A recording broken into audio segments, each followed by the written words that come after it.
Good afternoon, everyone. It's a real privilege and honor to be moderating this extremely important panel on technology, talent, and energy 5.0, the role of AI in shaping tomorrow's energy workplace.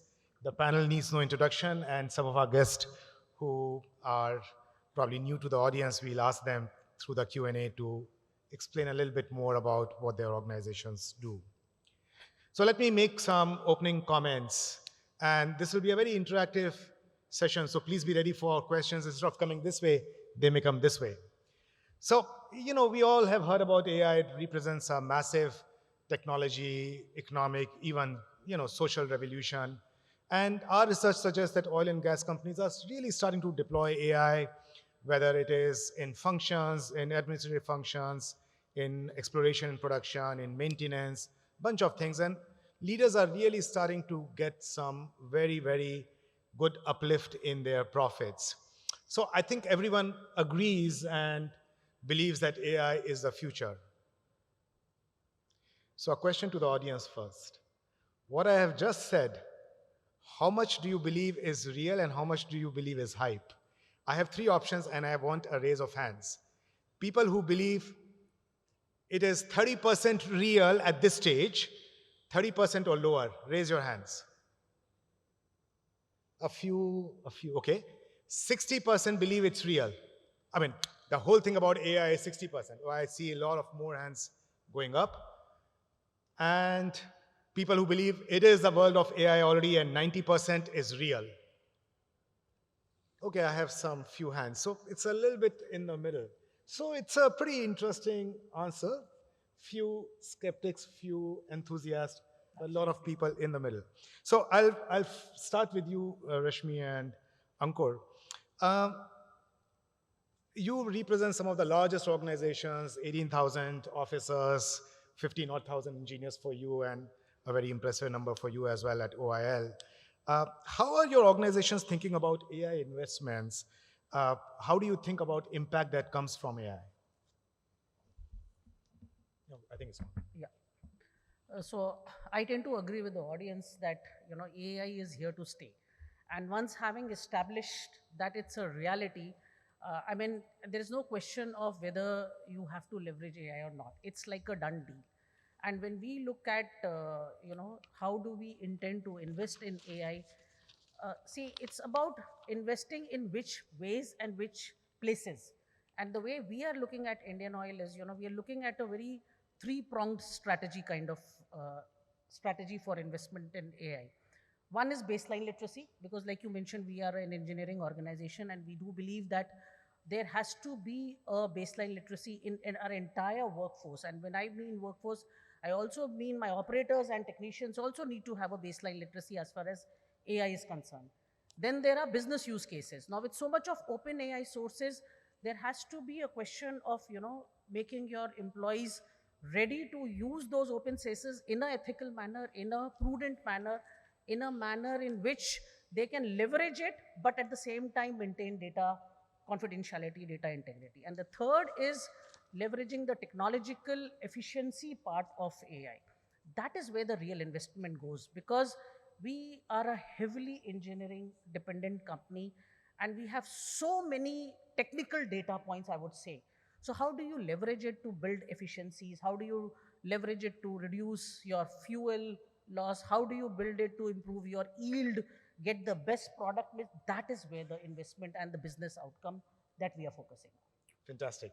Ankur? Hi, good afternoon, everyone. I also tend to agree with the audience. Actually, some of the organizations are just testing the AI, just dipping their toes in the water. And of course, for some of the organizations, they've taken a deep plunge. However, the spectrum is very wide. Some are cautiously optimistic, and when some of them have taken a deep plunge. But why I think that the narrative has changed from should we to a narrative that how fast can we? That is the, I think, current imperative as far as AI is concerned. As far as Oil India is concerned, our AI journey started way back in 2019 under a DRIVE project. We have taken 10, 11 initiatives on almost everything on pilot basis, starting from AI-based reservoir modeling, AI-based well control, AI-based geophysical data processing, even drone surveillance for security of our pipelines. Out of that, we have learned a lot, and then we are in the verge of launching a Drive 2 project. However, we must always understand that the concerns of the employees. So what we are trying to communicate to our employees is that AI is not here to replace you, AI is here to help you. However, if you do not get literacy in AI, you will be replaced by somebody who knows how to use AI. So that is the story as of now for Oil India Limited. Thank you. Fantastic. I really love the use case on security of pipelines. And both of you are director HR, so I'm glad the business leaders sitting here are very happy to come to you and ask for more resources. But let's move our attention to Take. Many in the audience would not know NIDO. Can you please explain NIDO's position in Japan, the initiatives, including in energy sector, your responsibilities as Director General, and where do you think AI will be most useful in energy? Yeah, thank you. Thank you, this one. Yeah. Can I hear? Speak a little bit. I think it'll catch up.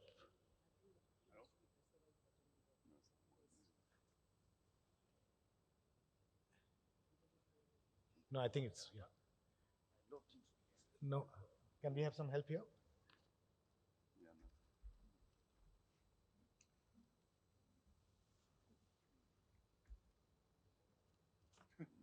Okay, can I hear me? Okay, my name is Takefumi Tanabe, and you're not familiar with NEDO. It's a New Energy and Industrial Technology Development Organizations, which is a governmental coming. So the normal voice, okay. Independent funding agency under the Ministry of Economy, Trade and Industry.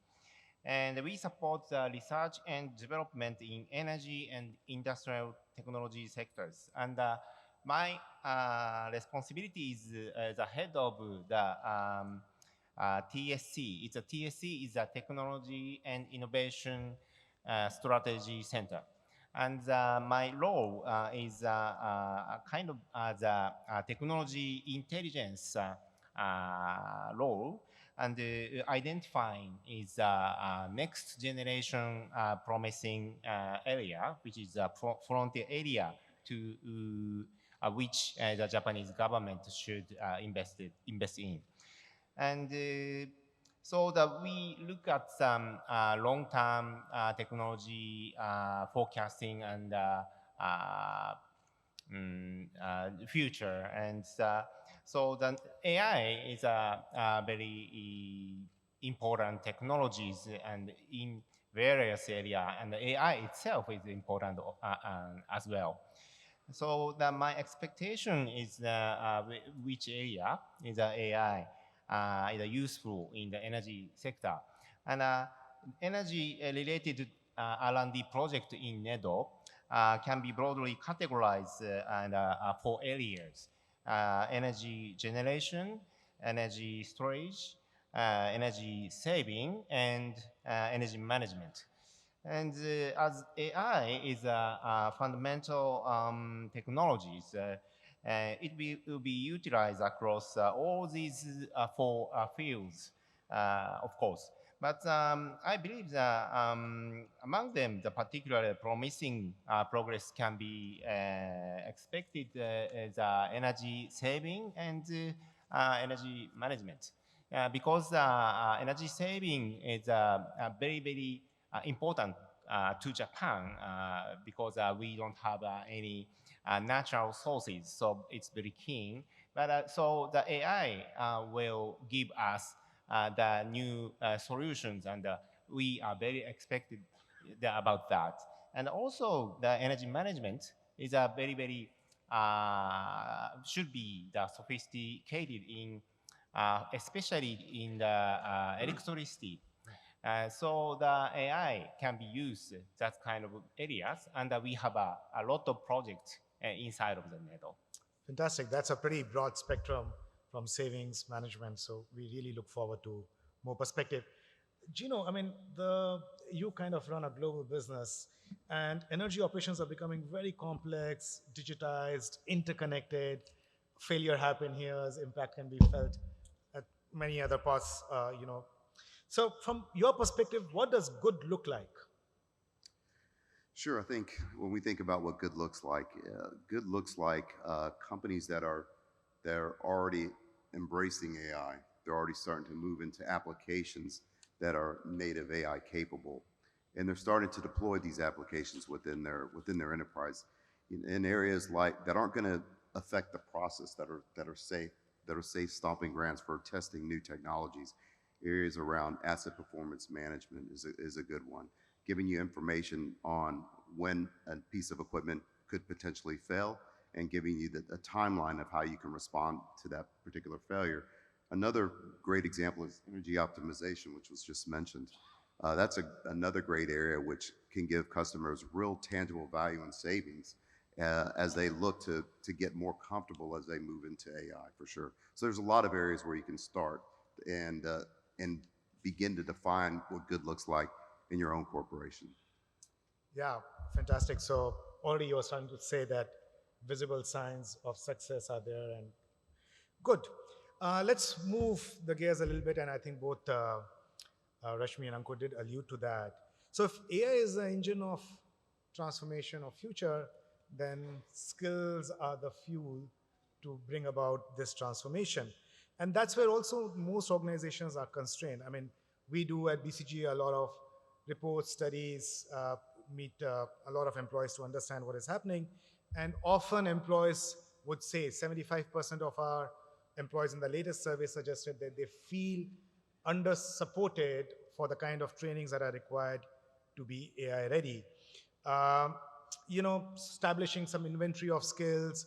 How do you really make skilling very effective for every individual becomes important. I mean, if you look at examples around the world, and may not be relevant for energy sector, but if you look at the big names like Google and Amazon, today they require all their employees, right from top to the bottom, to have a certain level of certifications on AI. Otherwise, they are gently nudged to look or move on. So my question to you, Rashmi, is your organization, and you mentioned that in the first part, is your organization creating an era where everyone will have some AI learning degrees, or you're looking at niche capabilities where certain functions, certain areas where a lot of value resides in AI will become AI ready? So Ashish, I'm very happy to share that Indian Oil today is, I would say, a very young organization. See, our average age, which may not be true for other companies, is minus 40, which used to be 2 decades back, maybe around late 40s. So the hunger for new technologies is quite high. And as HR, if we don't cater to that hunger, to that aspiration of learning and growth, then we are ourselves creating a stagnancy, which is not a very healthy proposition. So all our talent strategies are built around, catering to this hunger. And let me tell you, I'm very happy to share, we have loads of in-house capabilities and learning opportunities, including a very, very well-established e-learning platform where all this is available. But at the same time, when we're looking at an AI strategy for the talent, what we are looking at is, yes, for the baseline literacy, we've done a lot of programs, lot of webinars, and most of them are oversubscribed, let me tell you. That's what I said, that the hunger for learning is immense. And this gives us a confidence that there is a need in the company to create more and more avenues for the workforce to come on board in learning these AI. So what we are doing is we are offering certification courses. We are also offering a lot of webinar content, but more importantly, what we are encouraging our workforce is we do a lot of hackathons around AI. We are encouraging our workforce to develop business use cases to simplify their own work processes. Like Ankur mentioned, that AI is there to support your own work, make it easier for you. So we are doing a lot of, these Innovest festivals and hackathons, where we are encouraging our workforce to come up and give us solutions to problems in day-to-day processes and work environment where they are working, so that there is a wave of AI in the company. And that has yielded us very good results. And for instance, I'll tell you, we have just recently deployed a in-house developed AI tool. We are a government organization, and public tenders is a big space for us, where we manage documents which run into hundreds of maybe pages per tender document. Evaluating these was a humongous task for the person who's behind the process. And now we have deployed a AI layer developed in-house, which automates it completely. The tender document is evaluated, a summary made, a table made for the person to just cross verify and implement. So this has reduced the process time a lot. And this is just one example of reduction in process time. There are umpteen in-house development. So that's Yes, what we are doing. there's so many good And points. just one small Yeah, sorry. point to add, when you mentioned about niche, yes, we have made a dedicated group which is looking into very high end AI deployment, which is actually looking into integrating it with operational technology. I mean, this is a fascinating conversation. I mean, you have made so many nice points. One thing which I want the audience to really take away from here is we will have to look inwards within our own organizations, our own talent, to get really moving on the AI game. It is the only way where, in some ways, a stable AI strategy on skilling can be achieved. But let me turn to you, Take. Securing talent proficiency, it's very good to say, look inwards. She has a luxury of 15,000 high quality engineers, but getting talent proficiency in energy and AI is no easy task. And especially, it may not be so relevant for Indian market, but in a Japanese market where you have an aging workforce, how is the Japanese government, particularly NIDO, identifying specific technologies, development fields as preliminary step to securing talent? Yeah, thank you very much. Good questions and tough. And in my role is in the TSC, NEDO, that we explore and identifying the technology fields where NEDO should conduct R&D from the mid to long-term perspective. And by positioning these as a frontier area and proposing them within the NEDO and the METI, Ministry of Trade and Ministry of Economy, Trade and Industry, to promote innovations. So the themes identified within the frontier areas, this is a various one, not only the energy sector, but also some the environment or digital food tech or various areas. And we that's an area will be solicited as a RFI, the request for information to gather public opinions, and which will be incorporated before advancing to the research and development stage.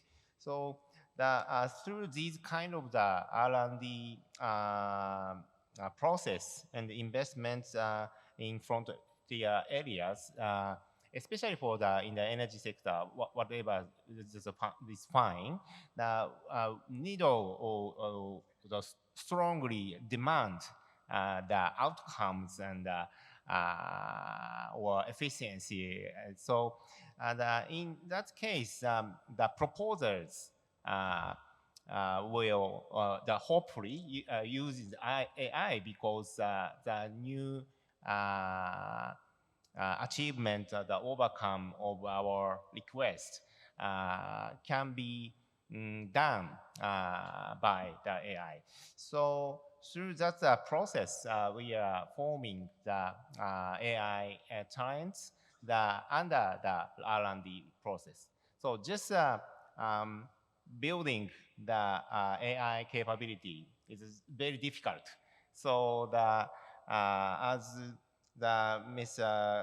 Govil says some POC or small projects is very fine and very good idea, and also R&D process the many proposals. Okay, so we should use AI. That's the trigger to be familiar with the new technologies. Fantastic. And if you need engineers from India, please do open up some kind of an outlet here as well. Uh, you run a global business, Gino, right? I spoke about how companies like Google and Amazon are now really pushing hard top down the AI skilling. How do you, with the large workforce that you have in different countries, how do you measure the productivity of your employees who are working on cutting edge technologies, digital businesses? Is it really translating into real productivity gains? Is it still a little bit on the surface? How do you think about the talent and skilling aspect of your workforce? Sure, though, good question. I think overall, as we think about AI and where we're going, if you're developing software, if you're in the technology space, you have to be in AI. We've been deploying AI since for the last 15, 20 years now in our technology stacks. So it's nothing new, but the evolution of AI has really moved fast forward in leaps and bounds for sure. Uh, Internally, how we're using it, of course, our development teams are developing software with AI. So that's a given. That's almost table stakes now. If your development teams and technology teams are not developing software with AI, you're gonna fall behind and you're not going to be able to keep up. To be quite honest, um, and the quality will not be what it needs to be as well. But then, as we think about how our organization runs, of course, we're using large language models within our enterprise. A lot of enterprises are using Gemini, or they're using ChatGPT, or they're using Copilot. We're a Copilot house, but we're using Copilot today as a base self-support system for all of our employees. So we've already started moving in that direction.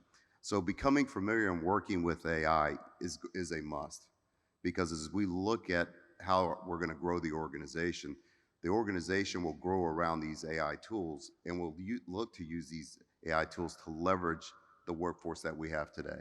So there's no doubt that by leveraging these tools, you'll get a multiplier effect within your organization. Same thing with the applications that we deploy and provide our customers. They're designed to help customers get more leverage within their enterprises, to run more efficiently, to get more productization, to improve quality. So all of these AI applications that we're building for our customers go into these products. And the whole design is to help them, because in our sector we're dealing with a workforce shortage, and that's real for all of us. And so what we really hope that our customers are doing, and what we're encouraging them to do, is use these tools to help leverage and skill up the workforce that they have in house today, so they Yeah. can as a portion of the workforce retires, those lower level tasks are now handled by AI, and they're able to upskill the rest of the organization more quickly. Let's have a real question. Would you have a parameter like this or a KRI like this in the PMS, or would you make this as an important consideration for promotion? Oh, I think if future leaders within any organization have to be AI literate. I mean, because if you're not, your organization will fall behind, especially as you look to move towards things All like right. autonomous and I'll whatnot. come to the audience on this one because I feel ultimately this is so critical that you really need to have some kind of embedding in your processes of how you're measuring the scaling part. Let me come to you, Ankur. This is all good, but there's always a little bit of there is a little bit of an uneasy feeling around it. What kind of difficult questions come to you around AI? The first and foremost question is the concerns of the employees today. I'm getting replaced by technology. Yes. That is it's human feeling. It is real and it will come. But if you go through the discussions, basically two or three major themes emerge. The very first thing is that job security concerns. The second theme is around the skills anxiety. And of course, the third and not the least is the change fatigue. Because Change. change fatigue. Change. Because last 3 4 years, the way things are changing, I've been nobody's sure if I learn something, how much time I will get to unlearn and learn a new thing, Yeah, right? it's hard. It's hard. So for the first thing, at least the job security concerns, we are trying a lot of things. Before launching the drive program, we have had town halls with not only with the officers, even with the employees, which is a large group in our organization. We have taken feedbacks and implemented all those into it. Now we are on the verge of launching Drive 2.0. We have asked the departments to come up with projects that which can be helpful in working and where AI can be deployed. They have come with, if I remember the exact numbers, 85. We have from 85, we have cut down to 23, and now we have zeroed down to 10. 10 major projects that will take. Right? There is one way of getting people involved. We also have something called digital champions, identified each and across departments, so that people who are quick at adopting, we have taken them on board as digital champions, and they are part of these teams who are going to implement all these initiatives that we are planning to do. Right? And the third thing is the change fatigue. For that, of course, all kinds of workshops, communications, town halls, that this is the thing, it is going to stay, and you need to adapt. Otherwise, you will be left behind, and maybe sometime in the future, you might also get replaced. Of course, which is very difficult in a PSU scenario. I really like your answers. I think two or three takeaways. One is it takes time. Keeping it to simple, nice, bulky projects can really make, get things going and then involving everyone. Really like it. All the leaders here spoke really from their heart on how they are wanting to change and help their employees move on this AI journey. Question for the audience: for you personally and for your teams, if this is happening from an organization's perspective, I want to know how confident you feel about your preparedness or your team's preparedness for AI. So again, I will have three choices. First choice is you and your teams feel very confident on this AI journey. Raise of hands. You have done a pretty good job. Well done. How many of you have yet to hear about it?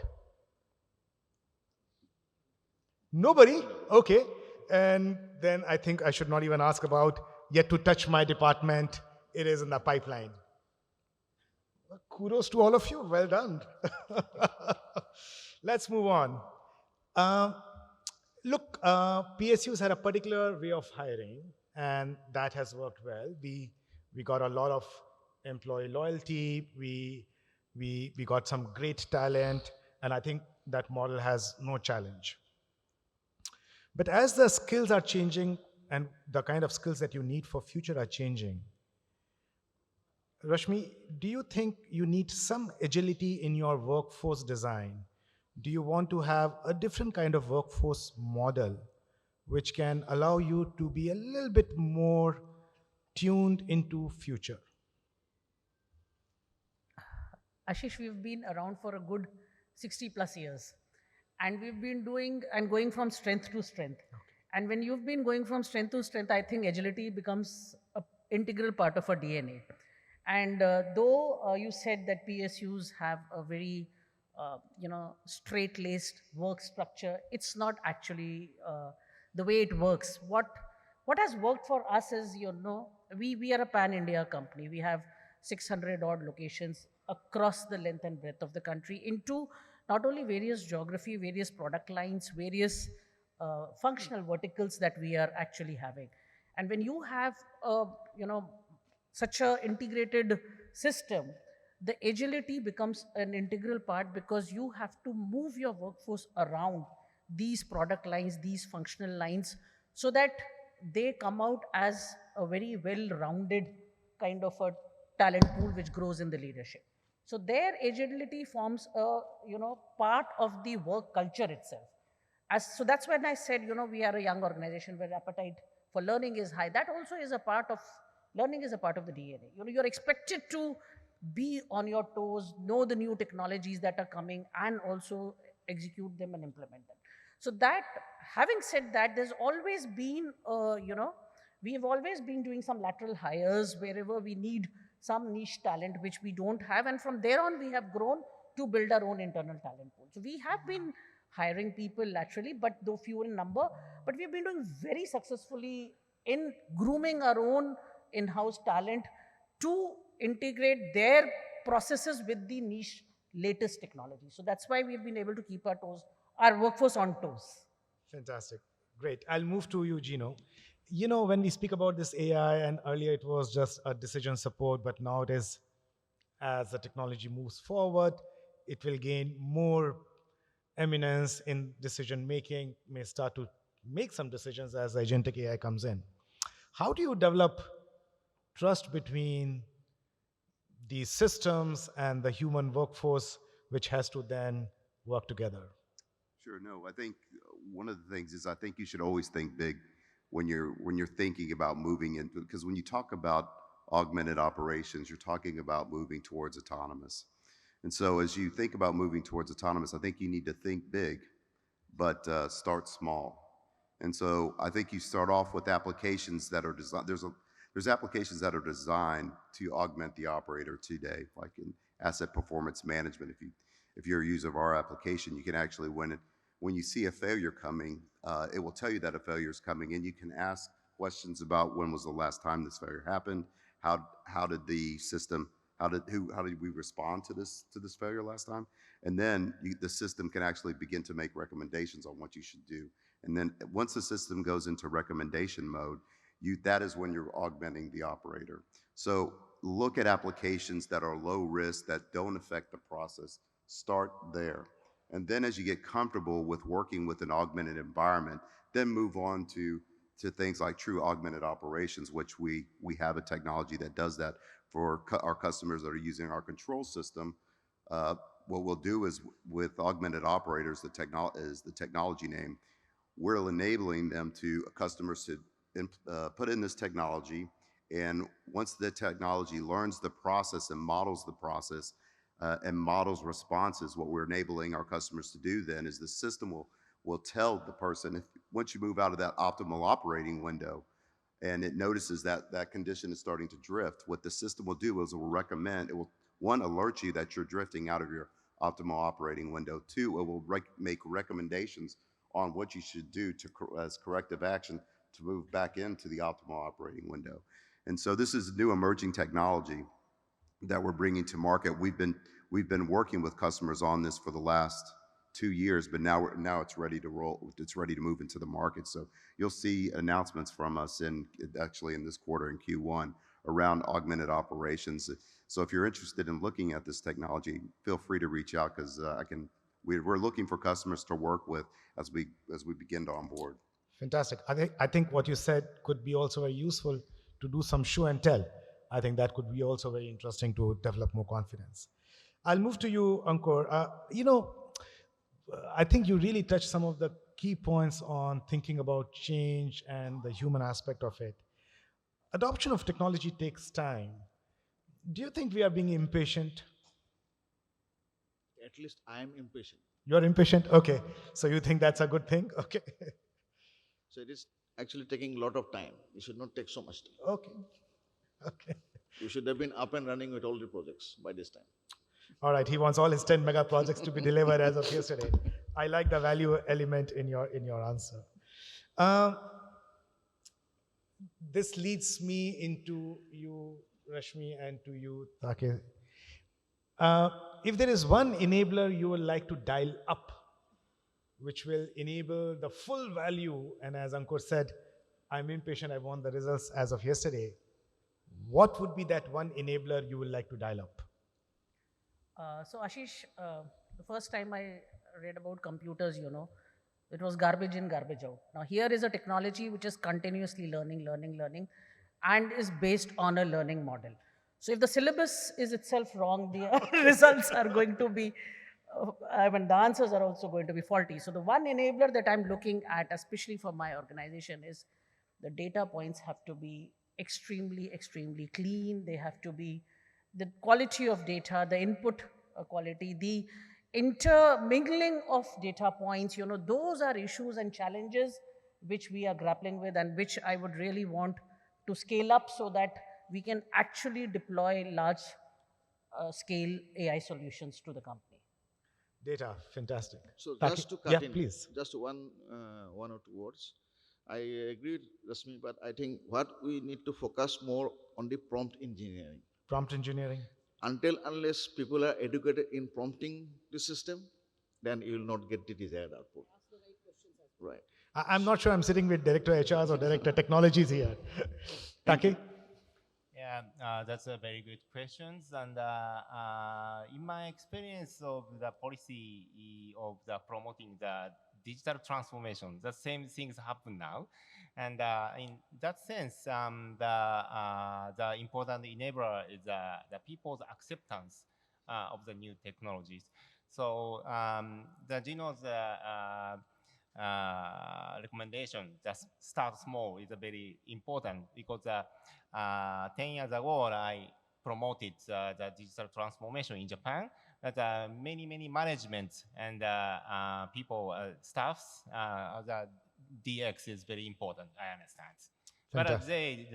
they're still skeptical about that technology. So but small start and understand the technologies and gets some merit and time efficiency, and they enjoy the work and so on. So they accept, oh, DX is very good. So the AI is still now the progressing of the acceptance at the moment. So the many people, especially in the energy sector, is a very robust industry. So and they are skeptical about the AI. So the try to get the acceptance of the AI. That's a key point. And learning is the next, I think. Right. And as you can see from the audience here, this is a different audience. They're all AI ready. So, so maybe Yeah. some infusion of 90% ideas can open. happen. Yeah. We are running towards the end. This has been a fascinating conversation. And before I go to audience, if you had to summarize your organization's AI and upskilling vision for the next few years, 2030, 2035, in just one sentence, what would it be? So I'd like to borrow from Johnny C. Taylor, who's Okay. a veteran on HR. He says that HI plus AI is equal to ROI. So it has to be human intelligence plus artificial intelligence if you want to leverage ROI, because it's just not going to work one way. It has to be a hybrid model. Ankur? So adopting AI is not adopting technology. Actually, what we are trying to do is having human transformation for better output using technology. Okay. For us, and for me in my division, I think it's we're AI driven. And I think you have to be an AI driven company, because if you're not, by choosing not to be, let me put it this way, you are making a conscious decision to go out of business. So you have to be AI driven. Just enjoy the AI. Enjoy. uh, You know, a lot of great points came up, and my heartfelt thanks to the panelists. So, you know, a few points came up, and I want you to again raise your hands. If you will do personally something different, and you may have done it, but still you will do something different about AI after this session, what will it be? So I have a few options, and of course, you could have taken more than what I have here. Attend a course. Okay, about 15-20% people here. Ask your team to reimagine a process and create a mega initiative to get value. Oh, okay, this is the value part is really here. Upskilling and reskill your team. Everyone. Fantastic. Run a hackathon. Okay, quite a few, but not everyone. Make a change in performance management. These are hard taskmasters sitting here. Make the journey enjoyable, as Take said. Okay, again, a lot of people. Yeah, sure. This has been just fascinating to hear views of everyone here. My final question to all of you. What do you personally do to learn about AI? Take, we'll start from you. Yeah. So, yeah, actually, I'm a kind of the geek and I love AI. So, so that's I just enjoy Okay. the AI. So the you so one thing, the AI is It's okay. I mean, Yes, I think Taki is that's too close to true. AI to respond to that. Gino. Uh, to call you're calling us out. I'm getting a master's in AI right now, so Wow. I just started last week, so I've got a ton of homework that I've got to get done this week. So looking forward to that. All the best. Ankur. Right. We have a LMS platform, but there are no AI courses as of now. Okay. So keep myself relevant, at least in last 3 months, I have gone through 6 courses on AI in the iGot platform. Wow. Okay. So I do something very simple, have conversations with people half my It's age. really, really the nice way to do it. And because I asked a question, I should also respond. I'm actually learning how to do an agentic AI programming. So I'm also up on it. My huge thanks to the audience, to the panelists. I really enjoyed this conversation. I hope you did too.